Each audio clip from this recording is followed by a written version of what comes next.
If I wanted someone to better understand me, where would I tell them to start? Right here. My mom was my number one supporter, my best friend. She was my loudest cheerleader. I was little Kanea, little 1-2, and I had the wildest of dreams. And she always supported them. She believed in them. No matter how unattainable they may have seemed to her, something inside of her always knew, like, this little girl, she would always say, crazy girl. But, you know, she always believed in me, and her transitioning just changed the way that I perceived life profoundly. I got a phone call from my oldest brother, and it wasn't a regular phone call. It was a FaceTime, and on the FaceTime, my middle brother was on the FaceTime, my uncle was on the FaceTime, and my mom lay in her hospice bed. And my oldest brother begins to tell me to say my final goodbyes. And I could kind of see the nurses in the background, and they were kind of reassuring me that that was probably the best thing to do. Now, my mom was 8 hours away, and you know, I had been FaceTiming my mom for the past 2 years, every night almost, throughout the day, because she was afraid that she would either die in her sleep, and she just wanted somebody with her at all times in case she died. And I was that person for her. So she promised me that she would wait. We talked about it often. I want to be there by your side, Mom, when you take your last breath. No, Kanae, you don't need to see that. Yes, I do. For whatever reason, I felt like I needed to see it then. I just knew and felt that I needed to see that. And so you can see me telling my brother on FaceTime, no, like you can see me telling mom, put mama on the phone, put her on the phone. Cause she promised me and she told me she was gonna wait for me. So put her on the phone, let me talk to her, and they kind of like, you ain't gonna really get no response. But I'm adamant. I'm knowing what I'm feeling. I'm knowing the lady, the woman that I talk to every night, and I know what she promised me and how she was so supportive, and she kept her word while she was here. So you see me telling my mom, and I'm saying, no, you told me you would promise me, and you told me you would wait. And you could kind of see her throughout me speaking, like her body language was changing. You could see her eyes starting to open and her starting to blink, like she could hear me. And as I'm looking at this, it's encouraging me, but at the same time, scaring me at the same time. Because I'm like, everything that I knew, everything my whole life, that the signs and the things that I felt like, no, she's still there. And so you can see my brother moving my mom and positioning her to, because they can see, like, wait a minute, you getting a response out of mama. And he, like, keep going. So I'm like, mama, I'm going to do this. I'm going to keep going. And you did a good job. And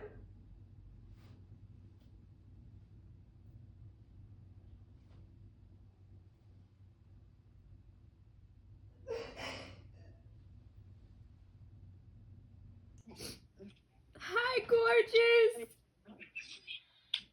You be strong, mama. You told me you would. You said you promised me. I'm right here. I don't gotta be there in the physical, but we talked. We had this talk, and I'm so proud of you. Do you hear me? You hear me, Ma? Hey, Ma. I love you, gorgeous. You did a phenomenal job. You did a phenomenal job, Mama. The strongest woman I know. I promise I'll be strong just like you said. I promise you. Everything you told me to do, I'm going to do it, Mama. I'm going to stay consistent. And I'm going to persevere. I'm going to believe in myself like you said. I'm going to use everything that you gave me, and I'm gonna use it. I promise you, I'm gonna use it as fuel. You come back and you talk to me and you show me signs. You coming however you come. I don't know how it works, but you come back and I'll be looking for you. And I'm gonna put that glove on you told me to put on. It's right here. I got it. I know you can see, and if you can't, I know you can see. I got the glove right here, Mom. I'm gonna put it on every single time. I love you, Ma. I love you so much. You did an excellent job here. Excellent job, Mama. Excellent fight. You did it. You didn't give up one time. You didn't give up one time, Mama. You got up every day. You said, Kanea, I'm not going to look like what I go through. You said, I'm not going to let my hair be like this. I'm not going to not wear makeup. You put on clothes every day, Ma. You're okay, Ma. I got you. Don't struggle. Oh, you so strong. My husband at the time had to hear God's voice because he recorded all of this. Although we were already kind of in our vlogging bag, that's kind of the family we were, he knew to get that moment on camera. And so he's recording, but he kind of leaves us for a second and he goes to check up flights or to possibly we could, get on the road, but there's storms all over the place at the time. Crazy and so uncanny that the timing of everything was like that. So he's like, it's storms everywhere. I don't think we should get on the road. We shouldn't be in the mountains traveling. It's 8 hours. And I'm like, we don't have enough time. Time is ticking. Every minute is counting. She is taking her last breaths as we are doing all of this. And I'm not this calm. I'm all over the place. But my mom is dying and I want to be there. So I'm going to social media, friends, family. I'm like, prayer warriors, everybody, please just pray. I want to make it to see my mom take her last breath. And so this all happened at like 10 o'clock at night, and we're tired, we're exhausted. I set my phone up like I normally do because I go to sleep on FaceTime with my mom if I'm not by her. And so we wake up and we hit the road. Immediately, I called my oldest brother. I'm like, put her on FaceTime. And so, I'm like, don't hang up the whole time. We're going to have service through the mountains. We're going to have service in the car the whole 8 hours. I know she's going to make it, and I'm just praying inside of myself. I'm looking for all the signs because I'm a very look for the signs kind of girl. If you have eyes to see and ears to hear. And my mom solidified that because I used to not 100% believe in that. But after seeing what I've seen, it changed my whole entire perspective. But we finally get there. We make it through all the storms. Really, the storm ceased, and it kind of was just a smooth trip of just faith. Like, I just know she's going to wait for me. That woman is strong enough. I've seen her leave chemo treatments and get on a bike and run. Get on a bike and ride and run. So we finally get there, and you see me arrive at hospice. You see me walking in, and we finally make it to the room, and my mom is laying in the bed, and she looks nothing like herself. My brother is there with me, and yeah. I love you.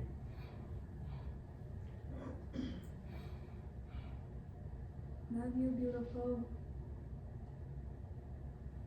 I love you so much. And so if you knew my mom, you knew that she was a diva. And not a diva in like a sassy way, but just you weren't gonna catch her without heels. You were not gonna catch her with a ton of jewelry, skirts, dresses, full of colors, so girly. My daughter reminds me so much of my mom because I'm more so a tomboyish. I can understand where she was coming from, but she was like that her whole life. So she had a journal that she would write in every night to me and to just me and my brothers in general. But this specific note that she left, the nurses was like, if I cannot take care of myself anymore, you better not have me looking crazy. You better do my hair, you better do my nails. She did not want to look like what she was going through. And I adopted that habit from my mom. Like, no matter what it was she was going through, she never allowed herself to look like what she was going through. And she didn't know the exact words, but I do. It's like, you can't sit in that energy. Like, you cannot sit in shit for too long, or the shit's gonna stop smelling. You kind of gotta fake it till you make it. Like, fake it till you pull yourself out of it. Like, don't. Because when you look good, you feel good. I don't care what nobody says. So anyway, you see me begin to, okay, she looks a mess. I'm not about to let this lady, you can come down. Come on. But just don't come in the camera. Come behind the camera. Walk that way. So you begin to see me do my mom's makeup and play her favorite song, bless you. Play her favorite songs just to kind of brighten the energy in the room. Put a little bit of makeup on, just a little bit. I know exactly. The world is so big and we are so tiny in it, so I know that if we're infinite, where we go is beyond what we can even fathom. We waited and we waited for a very long time for my mom's heart to stop. Job well done. I feel your heart.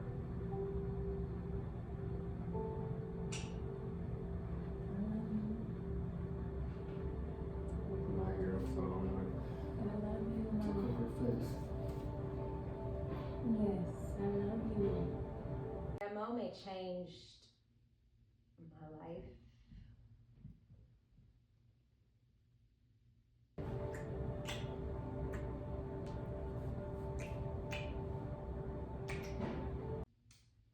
I didn't used to understand exactly what the purpose of that moment was. And now that I'm sitting here before you, I know exactly why I had to see my mom take her last breath. Until the next battle. See you then.